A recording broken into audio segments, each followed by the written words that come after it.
justamente porque hoy vamos a hablar de Malvinas, y para hablar de Malvinas vamos a hablar con un excombatiente, y los excombatientes son otro ejemplo más de resistencia, lucha y sostenimiento de una causa a nivel nacional, ¿no? Sin dudas, sí, tal cual. Me parece que es otra de justamente de las aristas en ese sentido. Tal cual. Y bueno, en relación con nuestro entrevistado, con el que ahora enseguida vamos a empezar la conversación, se trata de Carlos Sánchez. Él es excombatiente de Malvinas, ha estado en el Regimiento 7 motorizado de infantería, creo. Es actualmente director de una radio, la LX23, Radio La Costa. Así que bueno, lo saludamos, así comenzamos la charla. Buenas noches, Carlos, Liliana Martínez y Gustavo Pacman, te saludamos acá en Desmalezando. Muy buenas noches, Gustavo, Liliana y a toda la audiencia, y gracias por esta posibilidad que me dan de la entrevista. Buenas noches, Carlos, y gracias a vos por prestarte a conversar con nosotros. Bueno, Carlos, digamos, justamente el domingo 2 de abril se cumplieron 40 años del inicio de la Guerra de Malvinas, y 23 a partir del año 2000, en que se festeja todos los años el 2 de abril como el Día del Veterano y Veterana de los Caídos en la Guerra de Malvinas. A lo largo de todos estos años, los veteranos y veteranas han hecho una tarea impresionante y la siguen haciendo a lo largo y ancho del país por el sostenimiento de la memoria, por la difusión, por la difusión y por ayudar a entender el significado de aquella guerra, y por la memoria, por supuesto, de los soldados que han combatido en ella. Y en relación con esto, bueno, vos sos un excombatiente, has estado en Malvinas, entonces te queríamos pedir, si te parece, bueno, que si nos querés contar un poquito cómo, en dónde estuviste en Malvinas, o alguna de estas cuestiones, si te interesa contarlas, si no, no. Y sí, bueno, ver las experiencias que vos rescatás de este recorrido que vos has hecho como excombatiente, colaborando con la construcción y el sostenimiento de la memoria histórica alrededor de la guerra, sus consecuencias y sus combatientes.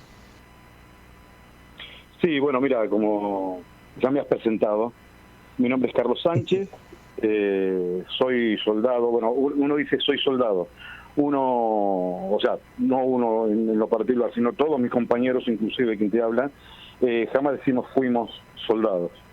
Una vez que uno pudo haber transitado por lo que es el servicio militar y tuvo la posibilidad de participar, ¿no?, de un conflicto en defensa de nuestra soberanía, de nuestra patria, uno nunca deja de ser soldado. Entonces, bueno, por eso me presento así, ¿no?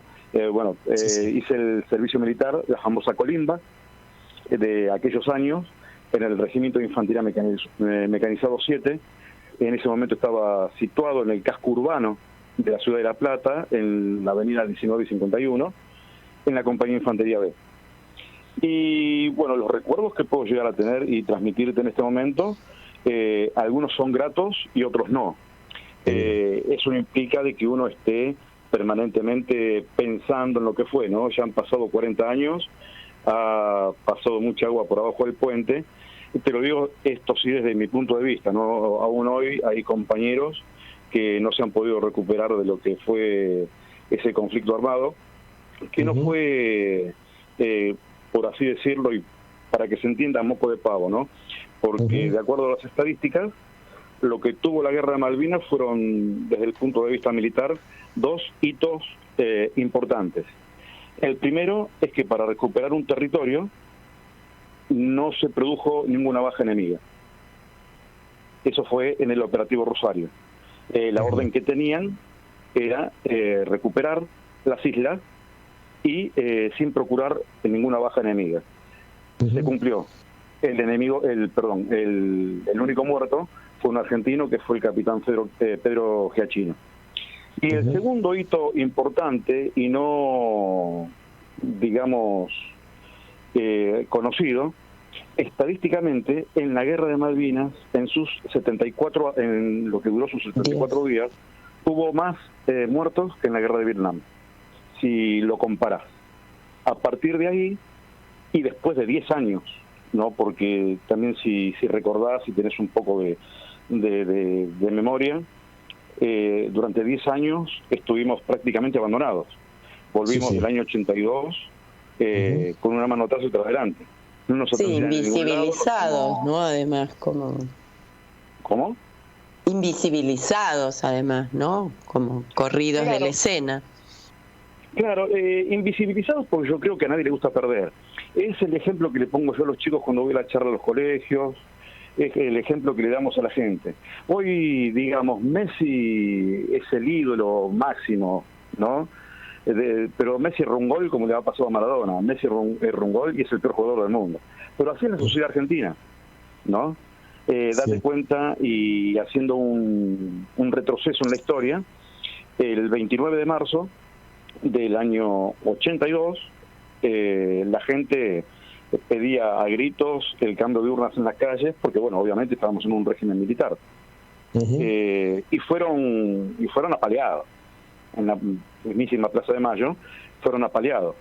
Murieron 2 personas, además, por esa represión. 2 días después, dos días después lo fueron a aplaudir, al mismo tiempo que los había agarrado a palo hacía 2 días antes, ¿no? Entonces yo creo que un poco es por cómo es la idiosincrasia del argentino, lo que llevó al argentino a ser así, y otro poco es el esconder los horrores abajo de la alfombra, ¿no? En el sentido que, bien como decís, hemos sido invisibilizados. Quizá hoy, a lo largo del tiempo, tomo algunas cosas como por algo habrá sido, ¿no? Por algo, lo que uno nunca puede llegar a perdonar, digamos, ¿no? O a rememorar o a dejar de tener memoria, en mi caso, que he participado, es el abandono. Es el abandono porque los únicos que podían estar habilitados para el hospital militar o siendo atendidos en el hospital militar habían sido aquellos que habían tenido una afección en su cuerpo, digamos, ¿no? Le faltaba un brazo, una pierna o una herida de guerra. No así el grueso de la gente que volvió. Por eso te decía que durante 10 años fuimos incivilizados, fuimos maltratados, por así decirlo, ¿no? O sea, el grueso de la gente, el grueso de la sociedad, vos los agarrás y sí, te palmean la espalda. Ah, qué grandes chicos. Hoy tengo 60 años, ¿no? Y me siguen diciendo, grande nene, bien, pibe, que esto que lo otro. Pero en lo que fue transcurrir estos 40 años, fueron unos 40 años de lucha permanente que aún hoy, a 41 años de Malvinas y a 40 años de la democracia, lo seguimos padeciendo. En menor medida que hace, ponele 10 años atrás. Cabe aclarar que no es por decir ni echarle tierra, no estoy hablando de gobiernos, sino estoy hablando de Estado. No echar tierra al Estado, a ningún diputado, a ningún senador, y esto te lo puedo asegurar porque milito desde el año 83 en centros de veteranos, a ningún diputado, a ningún senador, a ningún presidente, sí nos han ayudado, pero a nadie se le cayó una idea. Es por eso que todos los reclamos y todos los beneficios que tenemos hoy por hoy los veteranos de guerra, que son disímiles, porque tendría que ser parejo para todos. Cada provincia tiene su idiosincrasia, entonces cada provincia te da lo que le parece. Lo único que es parejo es la pensión nacional. Te decía que a nadie se le cayó una idea, y que todos los reclamos que hemos logrado hasta el día de hoy fueron todos propuestos por veteranos, ¿no? Y esto costó en democracia, costó vidas, costó sangre también, porque si ustedes recuerdan, más de una vez y durante 30 años prácticamente, íbamos todas las semanas, todos los días, hemos acampado en Plaza de Mayo y nos han corrido a palos. ¿no? Sí. Ahí no se mide, ¿no? Ante una orden no se mide. No, este muchacho es un veterano, defendió la patria, a ver, bueno, pobre. No, directamente iban, quizá por miedo, ¿no? Quizá porque ven muchas películas norteamericanas, donde el veterano norteamericano obviamente gana siempre, y uno consume eso, y a raíz de eso no se da cuenta que un veterano es un tipo que puede ir de remera, zapatillas, transitar tranquilamente por el medio de su barrio, de su ciudad, de su provincia, sin que tenga un cartel que diga yo soy veterano de guerra, para que lo aplaudan ni nada por el estilo, ¿no? Ahora, Carlos, entonces, en el recorrido que vos vas haciendo, vos mencionaste, bueno, los 10 años por lo menos de invisibilización, de sufrimiento y de costo. Creo que ahí también se han producido muchos de los suicidios que se han ido dando a lo largo de los años. Y también has mencionado, bueno, las cosas que los veteranos fueron consiguiendo, fundamentalmente en base a la lucha propia frente a miembros del gobierno y del Parlamento, como decís vos, que no se les caía una idea. ¿Cuáles son algunos de los logros que fueron consiguiendo como fruto de estas luchas? Mira, en lo particular, quien te habla, había salido una ley que no estaba promulgada en el año 1984, creo. 1983, todavía se andábamos a la deriva. Muchos de nosotros hasta vendían estampitas en los trenes o diarios. Uh-huh. Para poder subsistir, eso creo que lo habrán visto. Sí. Durante todo ese periodo apareció una ley que no recuerdo muy bien si la había hecho Jarolaski, año 83, 84. Uh-huh. Y nunca se le dio bolilla a esa ley. Nadie tenía acceso a esa ley y todavía no estaba promulgada. Yo trabajo en PAMI, tuve la suerte de apenas salir del servicio militar, digamos de volver de Malvinas.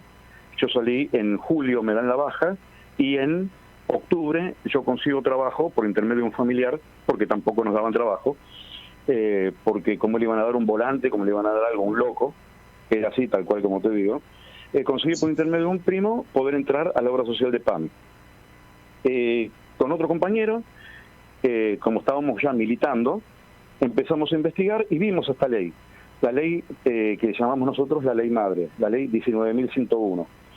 Entre uno de los párrafos de esta ley teníamos prioridad de vivienda, bla, bla, bla, bla. Pero yo te estoy hablando de que esta ley estuvo hecha y promulgada en el año 83, 84, no recuerdo bien, y no había sido reglamentada. Claro. Entonces, claro. En uno de los párrafos decía que era lo más importante para nosotros, que era la salud, que PAMI se podría hacer cargo de la salud, de los excombatientes, bla, bla, bla, bla, bla. Pero acá había un problema. El veterano de guerra no cobraba pensión, entonces no podía acceder gratuitamente a la obra social, ni a esta ni a ninguna. Entonces empezamos con este muchacho, Roberto Picardi, y otro muchacho abogado, Fernando Suárez, que éramos, digamos, empleados del instituto. Habíamos entrado el 15 de octubre del 82 y nos conocimos ahí adentro. Empezamos a elaborar, a hacer tranza, como quien dice, a hacer rosca por todos lados, y llegamos hasta el Ministerio de Defensa. En el Ministerio de Defensa nos sentamos, en ese momento estaba el doctor Jaunarena, nos pusimos a hablar, bla, bla, bla, bla, bla, bla, pero esto estoy hablando año 87, 88. Año 87, 88. Logramos una oficina en PAMI para que atendiera la salud de los veteranos, pero otro problema, nadie cobraba pensión. Uh-huh. Ya te estoy hablando del año 82 hasta el año 87, 88. Nadie cobraba pensión. Entonces dijimos, bueno, alguien tiene que entrar. Como a la gente que estuvo herida de guerra solamente le atendían la afección de guerra, no vayan al hospital por una peritonitis ni por... No, solamente le atendían el hospital militar la afección de guerra.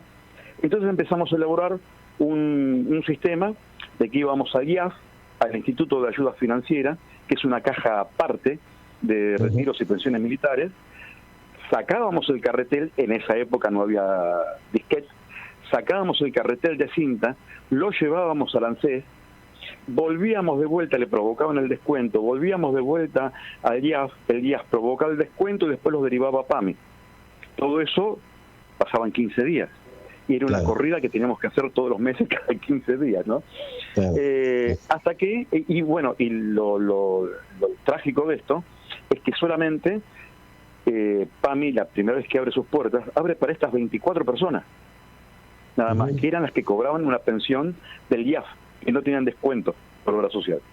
Entonces, bueno, a raíz de que en la presidencia de Menem nos otorgan en el año 91, nos otorgan una pensión en aquella época de 120 pesos, a raíz de ahí dijimos, bueno, ya habíamos hecho una mega oficina, ¿no? Para 24 personas, ya nos estaba mirando medio raro. Entonces digo, bueno, a raíz del año 91, cuando se propone la pensión graciable para veteranos de guerra, a raíz de eso, bueno, pudimos provocar el descuento del 318 para que vaya a las arcas de PAMI, o sea, el descuento de PAMI, y ahí poder incorporar a todos aquellos civiles, militares y soldados hasta el año 85 que se habían dado de baja voluntaria y a sus familiares.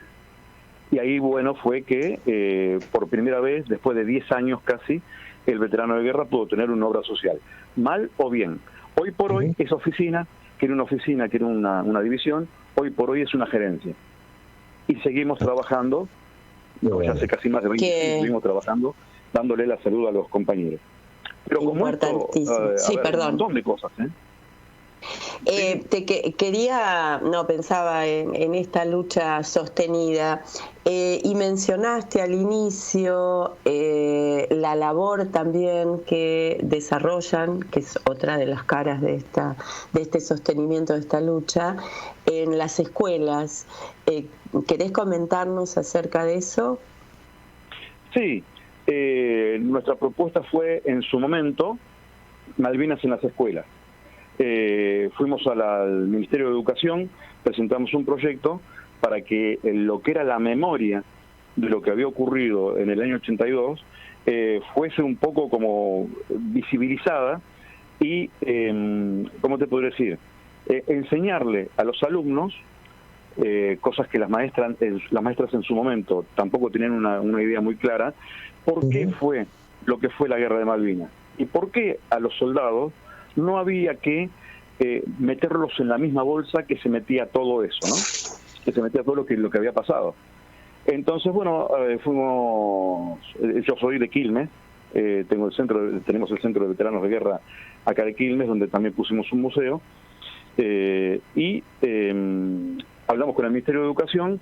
Bueno, miraron, ya dábamos charlas por las nuestras, cuando nos invitaban a algún colegio. Bueno, eso se oficializó y hoy por hoy, ya hace más de también 15, 20, 30 años más, estamos dando charlas en los colegios contándole a los chicos lo que ellos quieren saber, cómo se produjo lo del 2 de abril, el por qué se produjo el 2 de abril, cómo se salió del 2 de abril, pero lo más importante que le decimos nosotros es que quizá, en lo particular, tengo una manera de decirle, hay gente que no quiere que ustedes aprendan, no la gente de acá adentro. Hay gente que de afuera que no quiere que los argentinos aprendamos, que seamos inteligentes, que seamos cultos. Entonces, imagínense que mediante eso también nos están robando el petróleo, nos están robando la pesca, que es toda plata que viene para el país. Con eso creo que nosotros le encendemos un poquito la llamita a los jóvenes desde la primaria, desde primaria hasta secundaria, que al día de hoy no pueden entender cómo yo, teniendo la edad que tenía ellos, me ha habido una guerra, ¿no? Porque hoy por hoy la juventud ha mutado muchísimo. Y no pueden entender, se miran entre ellos. Cuando me preguntan, ¿qué edad tenía? 18. Entonces se miran entre ellos como diciendo, ¿cómo es eso? Estas y bueno, le encendemos, Carlos, se llama... Estas charlas que vos contás que están dando, ¿las dan en qué colegios? En los colegios, digo, de Quilmes o es una tarea que hacen en todos los colegios. Como Quilmes es uno de los colegios, como Quilmes es uno de los distritos que tiene el convenio con con el Ministerio de Educación y también con la parte educativa del distrito de Quilmes, estamos habilitados para dar charlas en todos los colegios. De hecho, yo hoy tuve 2 charlas en Avellaneda, esta semana estuve teniendo charlas en Avellaneda, y los muchachos de Quilmes están teniendo charlas todos los días en Quilmes, digamos. Esto es un empujón todos los años que empieza el 2 de abril y termina recién lo de las charlas en los colegios en noviembre, diciembre. Claro, o sea, tenemos una muy buena recepción. En esta tarea de difusión que vos estás contando que hacen, vos también creo que participaste en algún momento junto con el grupo Cine en Movimiento en la producción de audiovisuales, ¿no? Vinculados con las cuestiones de la guerra. Sí, justamente a eso también te quería comentar cuando dije lo de las películas que la gente consume mucho de afuera. Nosotros mismos estábamos consumiendo películas de afuera y decíamos, no, o sea, uno que la vivió te puede llegar a preguntar nada o decir, esto es verdad, esto es mentira, uy, mira cómo salió esto, hubiese sido un poquito más, un poquito menos. Pero ¿qué pasa? Seguíamos consumiendo películas de afuera y cuando charlábamos en los colegios pasábamos películas extranjeras. De hecho, desde mi punto de vista, una de las mejores películas que hay es Un Danal Belgrano, que es un documental de 2 horas y cuarto, 2 horas y media, Un Danal Belgrano, y está hecha con capitales ingleses. Entonces nos pusimos en el centro de veteranos a decir, ¿por qué no producimos nuestros propios cortos para enseñarle a la gente la realidad, sin mentir, sin nada, y sin violencia, sin mostrar ningún hito de violencia, ninguna escaramuza, ningún tiro, ninguna guerra, ni sangre, mostrarle a la gente lo que fue, cómo se vivió, pero particularmente esos actos de arrojo que no se comentan. Como por ejemplo, en la película, en el corto Todo por ella, que hice yo la producción, Todo por ella, se toca el tema de un grupo de soldados que para que su bandera no fuese caída en manos de los ingleses, la desarman y se la meten entre la ropa. Cosa que también pasó en el Regimiento 7 con los oficiales. Estos fueron los soldados del escuadrón de ingenieros. Que les escondieron entre sus ropas y cuando subieron al barco que los llevaba de vuelta al continente prisioneros, la abrieron haciéndole cualquier tipo de señas, ¿no?, a los ingleses, que gritaban Argentina, Argentina, Argentina. Esa bandera hoy está en el, ¿cómo se llama?, en el escuadrón de ingenieros. Lo mismo pasa con la bandera de guerra del Regimiento 7. Esa bandera se desarmó por completo y pasó la requisa inglesa, y cuando llegaron de vuelta al regimiento, la bandera histórica del regimiento, cuando llegaron, la volvieron a armar, y esa bandera no quedó en manos del enemigo, como se dice, ¿no? Y así como un montón de actos de arrojo. Otra de las películas que hicimos, de los cortos que hicimos, fue Podría ser hoy, que es lo que transita un veterano en su vida, ¿no? Los fantasmas, las ideas, la familia, el permanente pensar de que, bueno, me quiero matar, el encontrarse con amigos, qué importantes son los amigos, los vivos y los muertos, ¿no? O sea, quisimos poner, esa la producí, dirigí y escribí yo, que tuvo también muy buena aceptación, fue la primera película, tuvo muy buena aceptación. Hicimos otra película del Belgrano, que se llama 36 horas, 36 horas que cuenta un pasaje de las 36 horas que estuvieron los marinos del crucero General Belgrano hasta que los rescataran sobre las balsas, y que había gente dentro de la misma balsa que no se conocía, digamos, ¿no? Y que se encontraban en un asado y ni sabían que estaban en la misma balsa. Todas estas historias que van a ver en los cortos son todas historias reales que han ocurrido.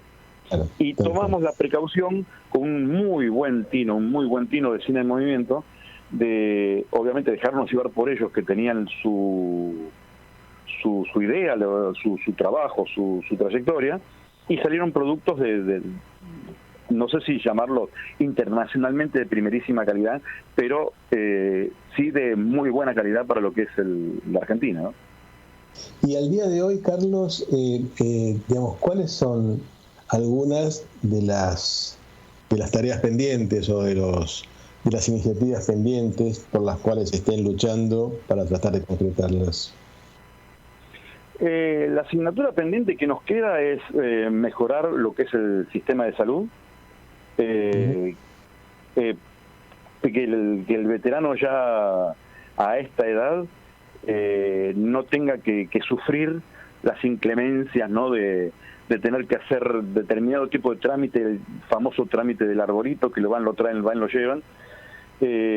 Mejorar su calidad de vida. No olvidemos que hay gente herida, ya hay gente herida grande, y precisa readecuar su casa, readecuar su vivienda. Es un proyecto que tengo yo, que lo he presentado para el PAMI, de readecuar de readecuar la casa de aquellos veteranos que tenían una incapacidad entre el 66 y el 100%, para que el PAMI les provea gratuitamente todo lo que son los elementos digamos, para su desarrollo personal dentro de la casa, ¿no? Piso antideslizable, barras para agarrarse en el baño, asientos en las bañeras, o sea, todo lo que se propone para que el veterano tenga una mejor calidad de vida. No pedimos nada más que eso. No pedimos plata, no pedimos nada raro, no pedimos casas, no pedimos aviones, no pedimos ir a la luna. Simplemente pedimos, a esta edad, tener una mejor calidad de vida.